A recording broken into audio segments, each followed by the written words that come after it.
Hi there, my name is Andrea, and this is High Literature, a program where I introduce books and comics and art to you, the viewer.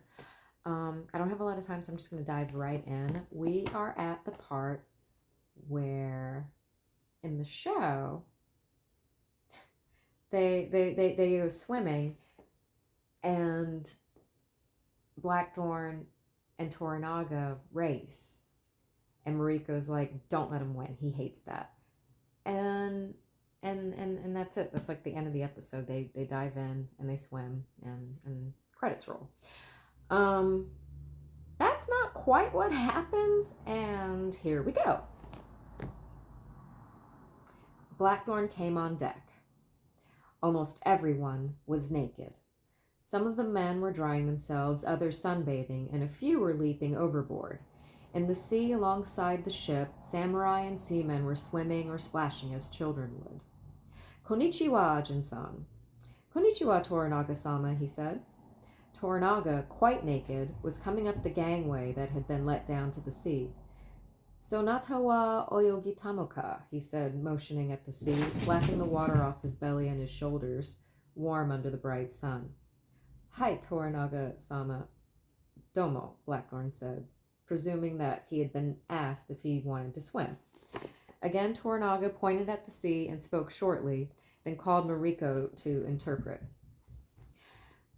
Mariko, I'm sorry, I am struggling with going back and forth with how I've pronounced these words in my head since I've read this book, since I've read X-Men, who, there's a Mariko in there, Wolverine's woman, and hearing the show, I guess I'm hearing the correct way, so I'm trying to say it the correct way that I hear it in the show, and it's just hard, so bear with me.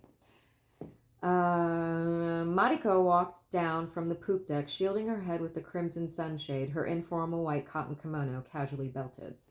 "Toranaga-sama says you look very arrested, Anjin-san. The water's invigoration." "Invigorating," he said, correcting her politely. "Yes." "Ah, thank you. Invigorating." "He says, please swim then."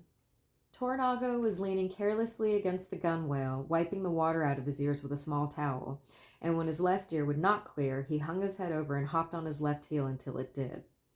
Blackthorn saw that Toranaga was very muscular and very taut, apart from his belly.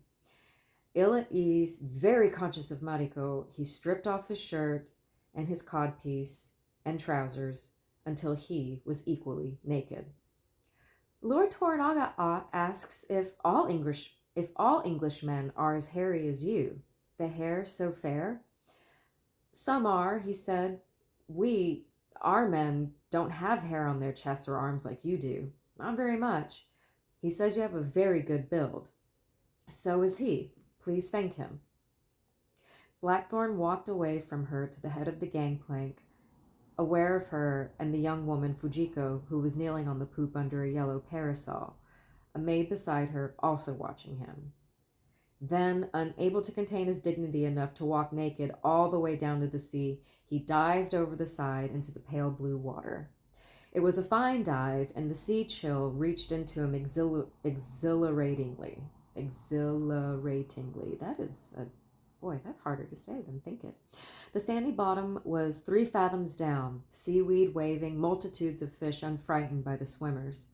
Near the seabed, his plummeting stopped, and he twisted and played with the fish, then surfaced and began a seemingly lazy, easy, but very fast overarm stroke for the shore that Albin had taught him.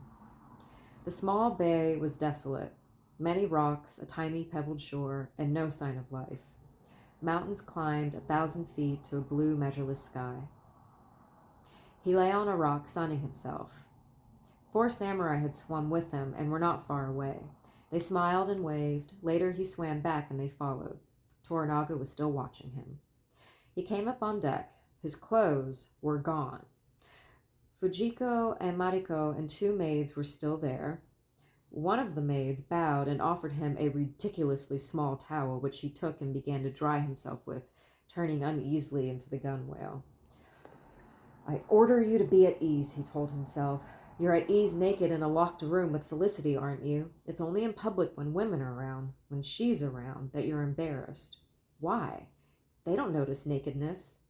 And that's totally sensible. You're in Japan. You're to do as they do. You will be like them and act like a king. Lord Toranaga says you swim very well. Would you teach him that stroke? Mariko was saying. I'd be glad to, he said, and forced himself to turn around and lean as Toranaga was leaning. Mariko was smiling up at him, looking so pretty, he thought. The way you dived into the sea, we've never seen that before. We always jump. He wants to learn how to do that. Now? Yes, please. I can teach him. At least I can try. A maid was holding a cotton kimono for Blackthorn, so gratefully he slipped it on, tying it with the belt.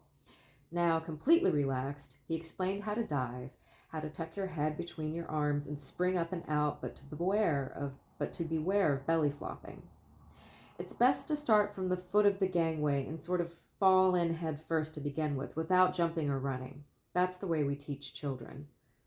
Toranaga listened and asked questions, and then, when he was satisfied, he said through Mariko, Good, I think I understand. He walked to the head of the gangway. Before Blackthorn could stop him, Toranaga had launched himself toward the water 15 feet below. The belly flop was vicious. No one laughed. Toranaga spluttered back to the deck and tried again. Again, he landed flat. Other samurai were equally unsuccessful. It's not easy, Blackthorn said. It took me a long time to learn. Give it a rest, and we'll try again tomorrow. Lord Toranaga says, tomorrow is tomorrow. Today, I will learn how to dive. Blackthorn put his kimono aside and demonstrated again. Samurai aped him. Again they failed. So did Toranaga. 6 times.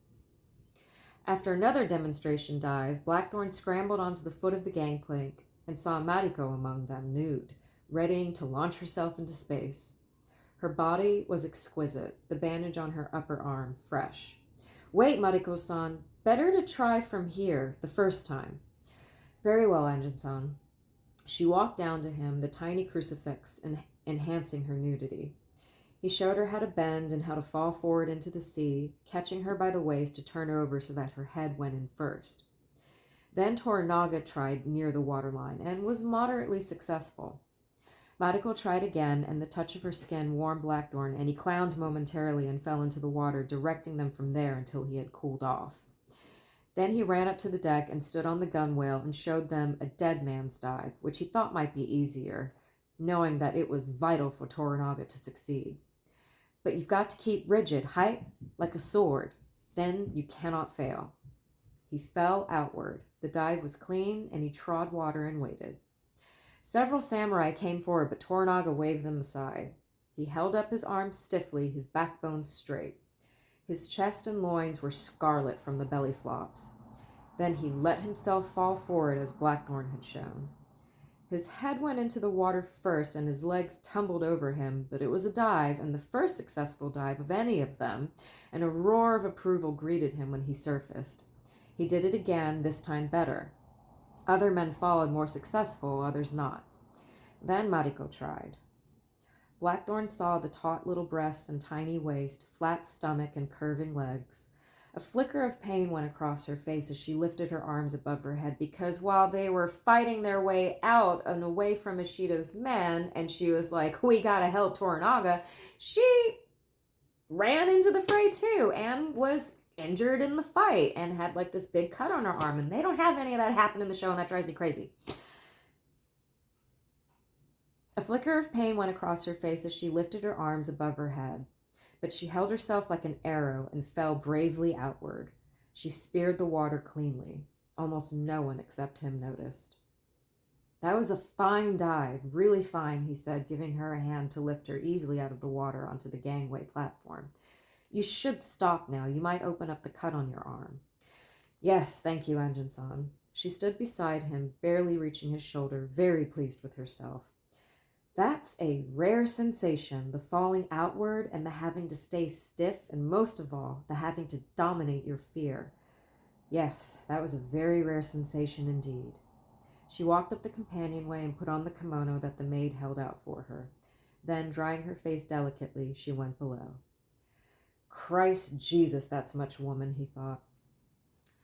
And there is a lot of talking that is very interesting, but I don't have a lot of time, so I'm going to skip ahead to the end of the chapter. They're going back. They're continuing on the journey. Then, close by shore, in a deep channel between the mainland and some small rock islands, when they had turned north, there was an ominous rumbling ashore. All oars ceased. What in the name of Christ? Blackthorn's eyes were riveted shoreward. Suddenly, a huge fissure snaked up the cliffs, and 1,000,000 tons of rock avalanched into the sea. The waters seemed to boil for a moment. A small wave came out to the galley, then passed by. The avalanche ceased.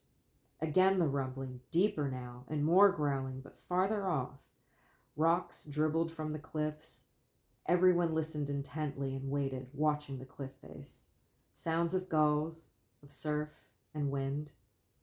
Then Toranaga motioned to the drum master, who picked up the beat once more. The oars began. Life on the ship became normal. What was that? Blackthorn said. Just an earthquake. Madiko was perplexed. You don't have earthquakes? No, never. I've never seen one before. Oh, we have them frequently, Anjin-san. That was nothing, just a small one. The main shock center would be somewhere else, even out to sea. Or perhaps this one was just a little one here, all by itself. You were lucky to witness a small one. It was as though the whole earth was shaking. I could have sworn I saw... I've heard about tremors. In the Holy Land and the Ottomans, they have them sometimes. Jesus! He exhaled, his heart still thumping roughly. I could have sworn I saw that whole cliff shake. Oh, it did, Anjin-san. When you're on land, it's the most terrible feeling in the world. There's no warning, Anjin-san. The tremors come in waves, sometimes sideways, sometimes up and down, sometimes 3 or 4 shakes quickly, sometimes a small one followed by a greater one a day later. There's no pattern. The worst that I was in was at night, 6 years ago near Osaka, the 3rd day of the month of the falling leaves. Our house collapsed on us, Anjin-san. We weren't hurt, my son and I. We dug ourselves out. The shocks went on for a week or more, some bad, some very bad. The Teiko's great new castle at Fujimi was totally destroyed. Hundreds of thousands of people were lost in that earthquake and in the fires that followed. That's the greatest danger, Anjin-san, the fires that always follow. Our towns and cities and villages die so easily. Sometimes there is a bad earthquake far out to sea, and legend has it that this causes the birth of the great waves. They are 10 or 20 feet high. There is never a warning, and they have no season. A great wave just comes out of the sea to our shores and sweeps inland. Cities can vanish. Yedo was half destroyed some years ago by such a wave. This is normal for you? Every year. Oh, yes. Every year in this land of the gods, we have earth tremors, and fires, and flood, and great waves, and the monster storms, the typhoons. Nature is very strong with us. Tears gathered at the corners of her eyes. Perhaps that is why we love life so much, Anjin-san. You see, we have to. Death is part of our air and sea and earth. You should know, Anjin-san, in this land of tears, death is our heritage. And that's the end of book 2. Going on to book 3. So yeah, very, very, very different scene from what they show us in the series. And there's a new episode, and I'm very, very excited to see it. Please don't get me wrong. I am enjoying the series. I think people are getting the impression that I'm like shit-talking it. And that I am shit-talking parts of it. There are definitely things that rankle me about it, and we will go over that next time. Because I gotta go. All right.